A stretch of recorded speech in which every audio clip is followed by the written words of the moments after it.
My name is Victoria, and the day I realized my mother had been stealing my identity for 7 years was the same day I found out I was apparently $47,000 in debt for a car I'd never seen and a house I'd never lived in. I was 25, sitting in a bank manager's office, trying to get approved for a small loan to cover my certification exam, when she slid a printout across the desk with the kind of careful sympathy people reserve for breaking terrible news. "Miss Hartley," she said gently, "before we proceed, we need to discuss your outstanding obligations." I stared at the numbers, at the addresses I didn't recognize, at credit cards opened in my name when I was still in high school. My hands went numb. "There must be a mistake," I whispered. "I've never applied for any of this." She tilted her head.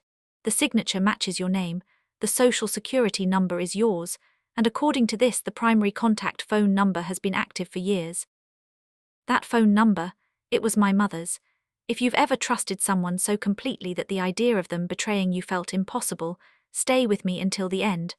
Listen to what she did, what I discovered, and then tell me in the comments whether forgiveness is even possible when the person who destroyed your future is the one who gave you life. The first time I should have known something was wrong, I was 19 and living in a cramped studio apartment near campus.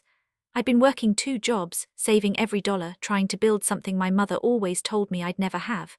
Independence. She used to say it with this sad little smile, like independence was a fantasy I'd grow out of, like needing her was just the natural order of things. One afternoon, a collections letter arrived. Bright red envelope, aggressive font, the kind of mail that makes your stomach drop. I opened it standing by the mailbox, still in my work uniform, and read the words 3 times before they started making sense. Final notice for outstanding balance on vehicle loan account ending in 4782. Vehicle loan. I didn't own a car. I took the bus. I'd been taking the bus since I was 16. I called the number on the letter, heart hammering, expecting them to tell me it was a mistake, some clerical error, wrong Victoria Hartley. Instead, the woman on the phone confirmed my full name, my social security number, and an address I'd never lived at. "But I didn't buy a car," I insisted. "Ma'am, the loan was approved 3 years ago. Payments have been sporadic, which is why you're receiving this notice. 3 years ago, I was 16, the address on file, my mother's house." I felt something cold settle in my chest, but I pushed it away. There had to be an explanation. My mom wouldn't do that. She'd been the one person who stayed when my dad left, the one who told me I was smart, capable, destined for more, the one who cried when I got my acceptance letter to college and said, "You're going to make something of yourself, baby, I always knew it." That night I drove to her house.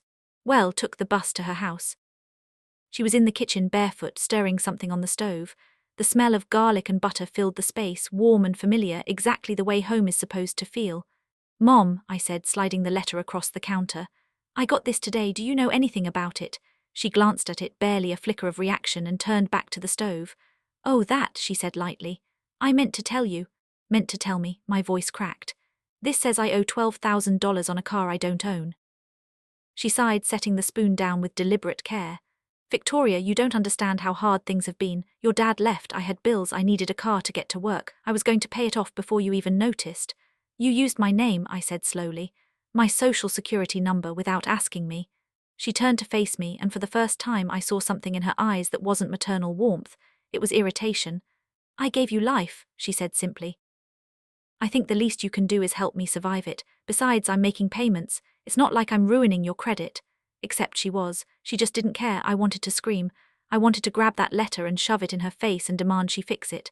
But instead I heard myself say, "Okay, just please don't do it again." She smiled, soft and reassuring. "Of course not, baby. This was a one-time thing, I promise." That promise lasted exactly 8 months. I found out about the credit cards when I tried to apply for a student emergency fund. Denied. 3 cards, all opened when I was 17, all maxed out. I confronted her again. This time she cried. She told me about the medical bills from a procedure I didn't know she'd had.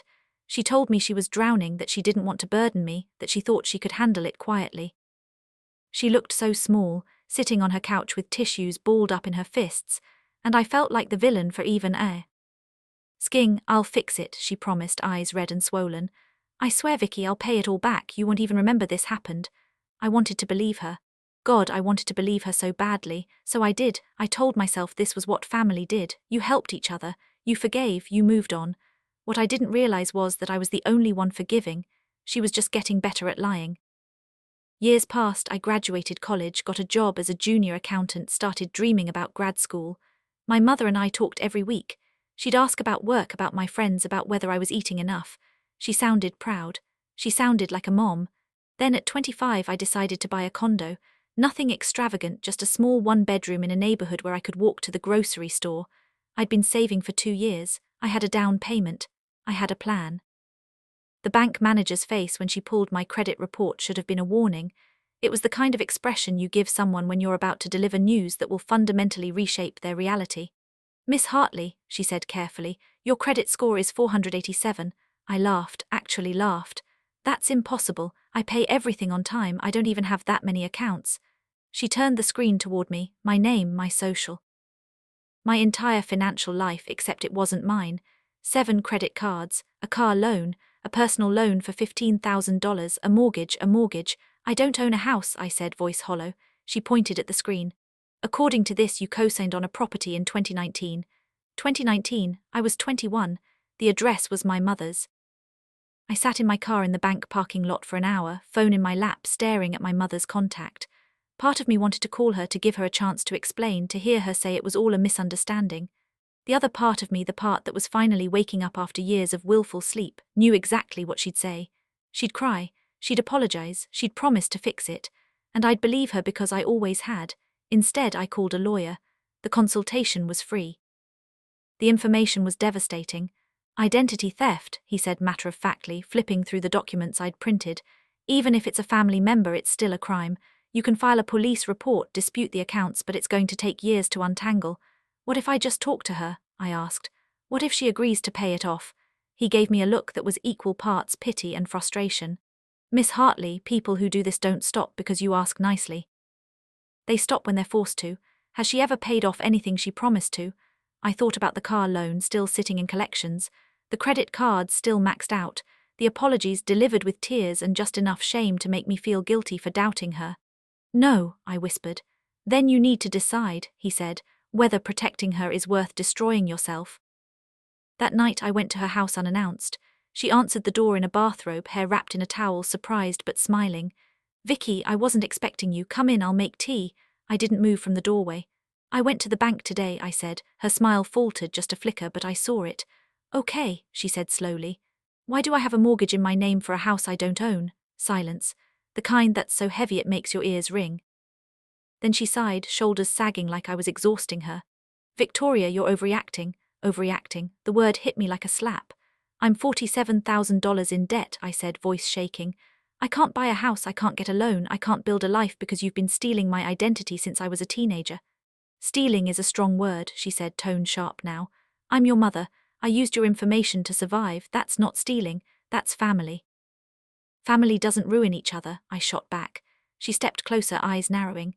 "You have no idea what I've been through. Your father left me with nothing. I raised you alone. I worked myself to the bone so you could have opportunities. And this is how you thank me, by accusing me of being a criminal." Her voice cracked on the last word, and I saw the tears forming, the familiar script starting to play out. But this time something in me refused to bend. "You co-signed a mortgage in my name without telling me," I said quietly. "You opened credit cards when I was 17. You took out loans I didn't know existed. That's not survival, that's theft. And the fact that you're crying doesn't make it less true." She stared at me, tears streaming now, but behind them I saw something I'd never noticed before. Not sorrow, not regret, rage. "If you report me," she said slowly, "they'll arrest me. Is that what you want, to send your own mother to jail?" I felt my throat close. "I want you to fix it." "I can't fix it," she screamed. "Do you think I have $47,000 just sitting around? Do you think I wanted this? I did what I D to do, and if you can't understand that, then maybe you're not the daughter I thought you were." The words hung between us like smoke. I turned and walked away, and for the first time in my life I didn't look back. Filing the police report was the hardest thing I've ever done. Harder than college, harder than working 2 jobs, harder than sitting in that bank office and realizing my entire financial future had been obliterated by the person I trusted most. The officer who took my statement was kind but blunt. "This happens more than you'd think," he said. "Parents, siblings, even spouses. People assume family wouldn't do this, so they don't check until it's too late." "Will she go to jail?" I asked, voice barely a whisper. He hesitated. "That depends on a lot of factors. The amount, her willingness to cooperate, whether the DA wants to prosecute. But I'll be honest with you, cases like this, when it's family, they don't always end in convictions. Sometimes the victim decides not to press charges because the emotional cost is too high. I thought about my mother's face, the way she'd looked at me in that doorway, not like a woman who'd made mistakes. Like a woman who believed she was entitled to my entire identity because she'd given birth to me. "I'm pressing charges," I said. The fallout was immediate. My mother called everyone we knew, cousins I hadn't spoken to in years, old family friends, even my estranged aunt. She told them I was trying to destroy her, that I was ungrateful, vindictive, cruel, that she'd made a few small mistakes and I was using them as an excuse to ruin her life. Some people believed her. I got messages, some angry, some disappointed. "How could you do this to your own mother? She raised you alone. Family forgives." But a few messages were different. My cousin Sarah texted me. "She did the same thing to my mom 10 years ago. We never told anyone because we were ashamed. I'm proud of you for fighting back." An old neighbor wrote, "Your mom borrowed $5,000 from me 5 years ago and never paid it back. She said you were sick and needed surgery. I'm realizing now that was probably a lie." Each message was another crack in the perfect image I'd built of her, the devoted single mother. The woman who sacrificed everything, the victim of circumstance. She wasn't a victim, she was a predator, and I'd been her easiest target. The court process took months. Depositions, paperwork, endless phone calls with lawyers and credit bureaus. My mother hired an attorney who painted me as a spoiled, entitled daughter who didn't understand how hard single motherhood was. They tried to argue that I'd given her permission, that I knew about the accounts and only reported them out of spite. In one particularly brutal hearing, her lawyer held up a photo of me as a child, maybe 6 years old, sitting on my mother's lap, both of us smiling. "Does this," he said, voice dripping with condescension, "look like a woman who would intentionally harm her daughter?" I wanted to stand up and scream. I wanted to tell him that the woman in that photo had been real once, or maybe I'd just been too young to see the cracks. Instead, I sat there, hands folded, and let my lawyer dismantle his argument with documents, timestamps, and signatures that proved I'd been a minor when half of these accounts were opened. The judge listened, face unreadable, and then said something that stayed with me. Familial identity theft is one of the most insidious crimes because it weaponizes trust. The victim doesn't just lose money, they lose the belief that the people who are supposed to protect them actually will. My mother cried through the entire hearing, real tears, shaking shoulders, the whole performance, and I sat there feeling nothing, not anger, not sadness, just a hollow, bone-deep exhaustion. She didn't go to jail. The DA offered a plea deal, probation, restitution, mandatory financial counseling. She took it and her lawyer spun it as a victory. Ms. Hartley is relieved to avoid jail time and looks forward to repairing her relationship with her daughter. I laughed when I read that statement. Repair, like we were a broken vase she could glue back together, like trust was something you could restore with apologies and a payment plan. The restitution was set at $47,000 to be paid in monthly installments over 10 years. 10 years? I'd be 35 by the time she finished paying me back if she even did. The lawyer warned me that restitution orders in family cases often went unenforced. "She'll probably pay for a few months, maybe a year, and then stop," he said. "You can go back to court, but it's a long process. Most people give up." "I won't," I said. He smiled, sad and knowing. "I believe you." The first payment came on time. $391.67, deposited into an account the court had set up. I stared at the notification on my phone, feeling something twist in my chest. It wasn't relief. It was the realization that this number, this transactional exchange, was all that was left of my relationship with my mother. No more Sunday calls, no more birthday dinners, just a monthly reminder that the woman who raised me had valued my credit score less than her own convenience. The second payment came late. The third didn't come at all. I called my lawyer, he sighed. "File a motion for contempt. We'll get her back in front of the judge." "How long will that take?" I asked. "Months, maybe longer." I hung up and sat in my apartment, the one I'd finally been able to rent after disputing most of the fraudulent accounts, and felt the weight of it all settle over me like a blanket. This was my life now, chasing payments, filing motions, fighting for money I should never have had to fight for in the first place. 6 months after the court case ended, my mother showed up at my apartment. I came home from work and found her sitting on the front steps, looking smaller than I remembered. Older, tired, she stood when she saw me, hands twisting together. "Vicky," she said softly, "can we talk?" Every instinct I had screamed to say no. To walk past her, unlock my door, and shut her out the way she'd shut me out of a future the moment she signed my name on that first loan document. But there was a part of me, small and childish and desperate, that still wanted to hear her say she was sorry. Really sorry, not the performative apologies she'd cried through in court, but something real. 5 minutes, I said. We sat on the steps. She didn't look at me, just stared at the street, at the cars passing by, at anything but my face. I know I messed up, she began. I know I hurt you, I didn't think it would get this bad. I thought I could handle it. You thought you could steal from me and I'd never find out, I interrupted. She flinched. That's not how I saw it. How did you see it? I asked, voice flat. She was quiet for a long time. Then finally she said, I saw you building this life. College, job, independence. And I was still stuck in the same place I'd been since your dad left. I watched you succeed and I felt like I was disappearing. Like if I didn't do something, I'd just be the woman you left behind. I turned to look at her, really look at her, and saw something I hadn't expected. Not malice, not cruelty, just deep, corrosive envy. So you decided to drag me down with you, I said quietly. I didn't mean to, she whispered, and I almost believed her. Almost. The road to hell is paved with good intentions, I said, standing up. You stole 7 years of my financial future because you were jealous, and now you want me to forgive you because you didn't mean to. That's not how this works, Mom. What do you want from me? She asked, voice breaking. I want you to pay what you owe, I said, and then I want you to leave me alone. She didn't leave me alone. Over the next year she called, texted, sent letters. Some were apologetic, some were angry. A few were bizarre, rambling explanations that blamed her childhood, her ex-husband, the economy, everyone but herself. I blocked her number, changed my locks, forwarded her letters to my lawyer unopened. People asked me how I could be so cold, how I could cut off my own mother. And I wanted to ask them, how long are you supposed to bleed for someone just because they share your DNA? At what point does self-preservation stop being selfish and start being survival? One night about 18 months after the court case, I was scrolling through social media and saw a post from my cousin Sarah, a photo of my mother looking frail and sad, sitting in a hospital bed. The caption read, "Please keep my aunt in your prayers. She's going through a tough time and could use all the love and support." The comments were full of sympathies, sending healing vibes. She's such a strong woman. Praying for her recovery. I stared at that photo for a long time, waiting to feel something. Guilt, worry, the pull of obligation. But all I felt was tired. I didn't call, I didn't visit, I didn't send prayers or healing vibes or any of the performative gestures people expected. And when Sarah texted me, "Did you see? Your mom's in the hospital. I thought you should know," I replied, "I saw. Thanks for letting me know." She wrote back, "Aren't you going to visit her?" I didn't respond. 3 days later, my mother was discharged. According to Sarah's follow-up post, it had been a minor issue, quickly resolved. But the message was clear. She wanted me to come running. She wanted me to feel guilty enough, scared enough to forget what she'd done and play the role of devoted daughter one more time. I didn't take the bait. 2 years after the court case, I got a new job. Better pay, better benefits, a title that made me feel like I'd finally clawed my way back to where I should have been if my credit hadn't been destroyed.